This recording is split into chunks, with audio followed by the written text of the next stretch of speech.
यापूर्वी सुद्धा आपण अनेक व्हिडिओमध्ये पाहिले की आपल्या पिकाचं संरक्षण करण्यासाठी जैविक कुंपण हा अतिशय महत्त्वाचा आणि कमी खर्चिक असा उपाय आपण अनेक व्हिडिओमध्ये पाहिलेला सुद्धा आहे।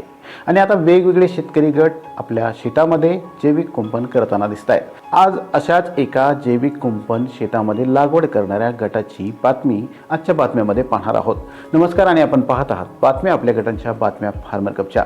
जंगली प्राण्यांपासून आपल्या पिकांचं पूर्णतः रक्षण करण्यासाठी आज जैविक कुंपण पेरकुटची लागवड करण्यात आली आहे। आई जिजाऊ महिला शेतकरी गट घोडेगाव या गटाने इर्जिक पद्धतीने पेरकुट अर्थात साबरकांडची लागवड करण्यात आली आहे। गटातील सर्व महिलांनी जवळच्या डोंगरावरती जाऊन स्वतः पेरकुट तोडले, त्याला सर्व महिलांनी बांधावरती आणलं आणि महिला गटाने हे गटातील नंदाताई यांच्या बांधावरती इर्जिक पद्धतीने लागवड सुद्धा केली।